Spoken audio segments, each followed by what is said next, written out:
Okay, here we have the blizzard of 2009. Snowing at about 1 to 2 inches per hour, blowing wind.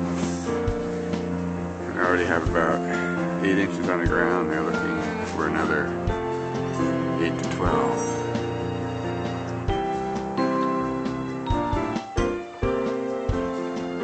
December 19th, 2009, and Nancy is stranded in San Francisco. There's our walkway, which I've already shoveled off about 3 times. You can't even see it.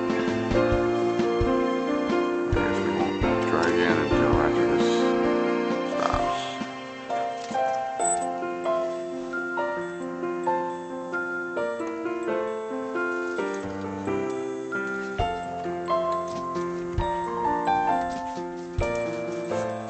But inside, everybody's warm.